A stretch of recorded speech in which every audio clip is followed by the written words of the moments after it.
Castellano. Here. Hogan, I'm here. Yes. I'll get that. That's all right. Elaine Hogan, Yep. and Board Member Wilson here. And Pereira and Sweeney are absent. Consent calendar.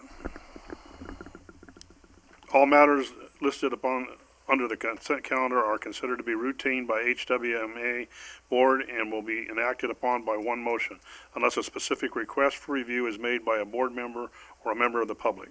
The consent calendar will not be read. There will be no separate discussion of these items unless pulled for discussion. Does anyone in the public wish to pull an item? Seeing none. Anyone on the board wish to pull an item? Seeing none, we'll entertain a motion to accept the consent calendar. I'd make a motion to accept the consent calendar. Do we have a second? I'll second. We have a motion with a second. All in favor say aye. Aye. Aye. All opposed? None opposed. Motion carried. 4-0. Oral written communications. This time is provided for people to address the board or to submit written communication concerning matters not on this agenda. Board members may respond to statements, but any requests that require board action will be referred to the staff for review. Reasonable time limits may be imposed on both the total amount of time allocated for this item and on the time permitted to each individual speaker. Such time allotment or portion thereof shall not be transferred to other speakers. Does anyone wish to give in the public? Seeing none, we'll close open oral communications. Item 4, approve resolution 2020-5. Tyler? Yes, thank you. So just as a brief overview of the staff report for everybody at home. As you know, in October, we had 2 of what looks to be a pattern of planned power outages for PG&E. And of course, we still want to keep trash moving during those.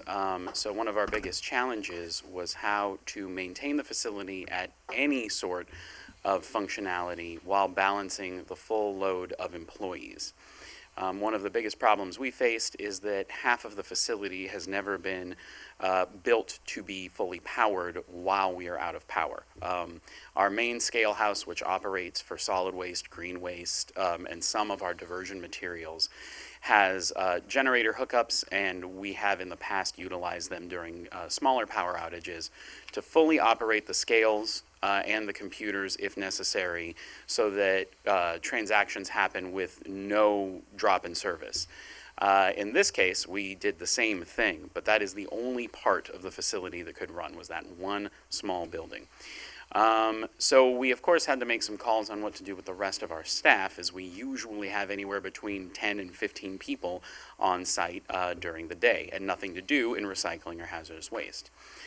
So this sort of codifies what Executive Director Duffy chose to do in discussions with myself and our Director of Operations, in that we excused what we called non-essential staff. And that was hazardous waste staff, recycling staff, and office staff, without servers or computers to operate anything in terms of accounts payable, receivable, to answer phones. We didn't really need office staff.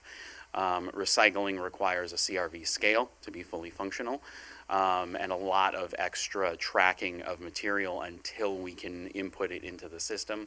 So it was deemed to be a service beyond what we needed during the power outage. And the biggest problem with hazardous waste is that the fire suppression system has to be fully functional in the event of a toxic spill or release. The doors have to be able to shut automatically, and without sufficient and reliable power, we didn't feel like it was worth the risk to run the facility for those days. So we chose to pay those employees for their time off because we had not had sufficient time to anticipate the power outage. Of course, when it happened again, we put the exact same practice into place because we hadn't had time to address the power insufficiencies on that half of the facility.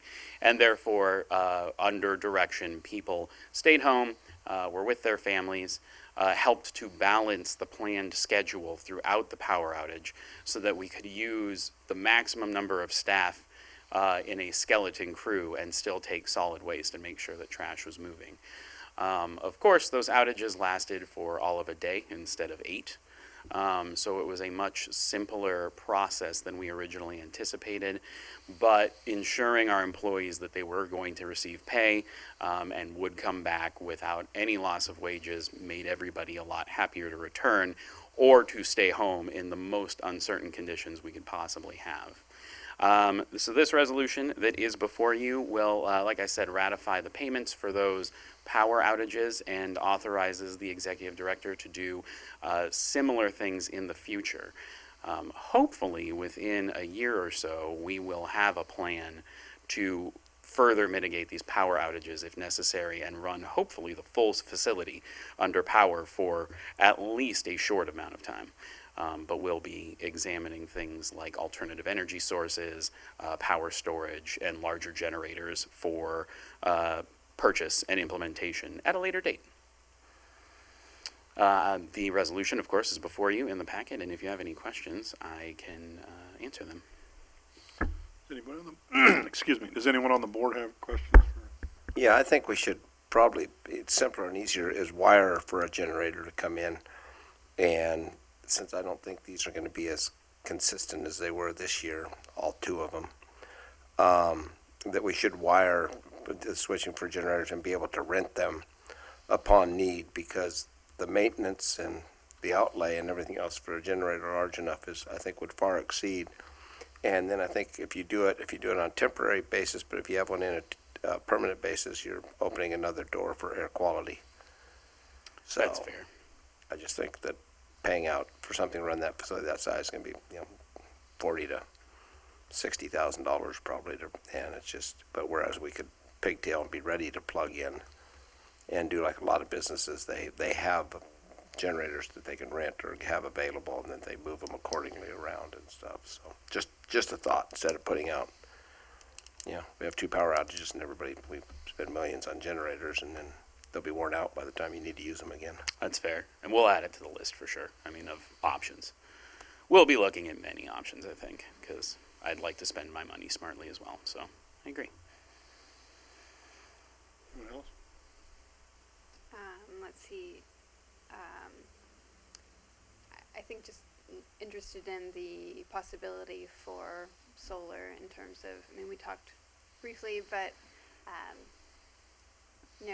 that could at least take care of some of the office needs, for power outage and be a long-term sustaining source of energy that could offset some other expenses in the future.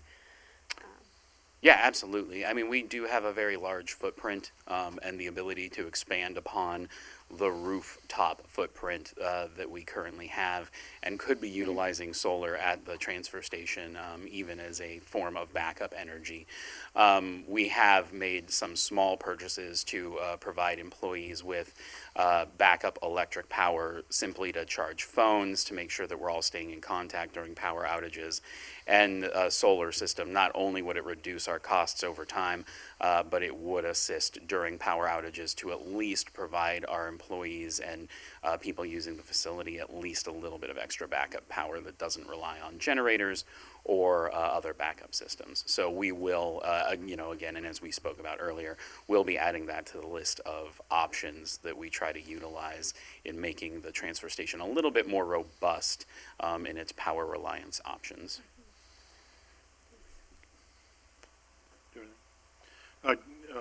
With what Leslie said, have you talked to RCEA about looking in? They have some grant programs available, like for cities, and because you'll need a battery backup system to. That the problem people don't get with these solar systems that they have on their roofs, without the grid, they won't work. Right. Majority right. of them, unless the Southern Humboldt's been living off the grid for a long time, so they just went right through it. But I'm sure you're looking into that, but it would supplement our cost of operations.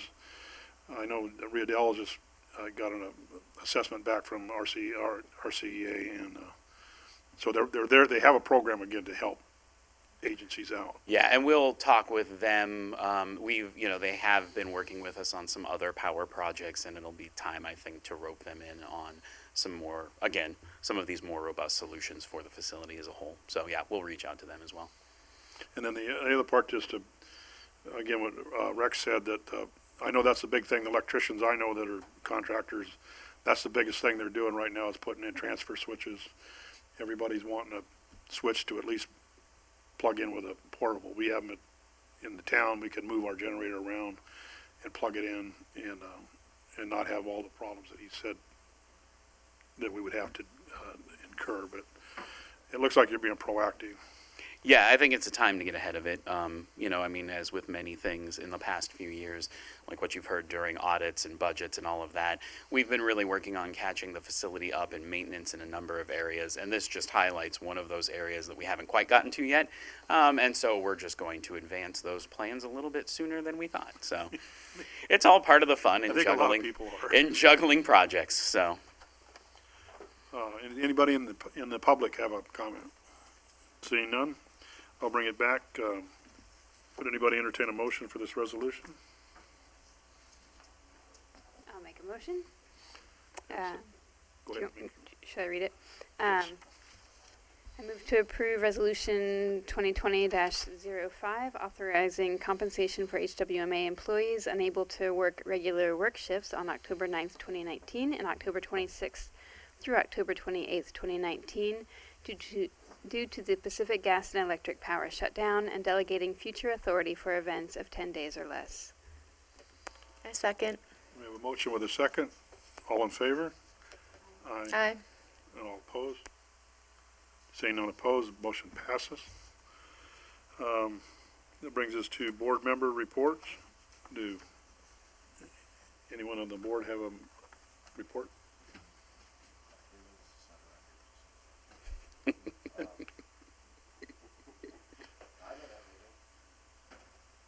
Brief report.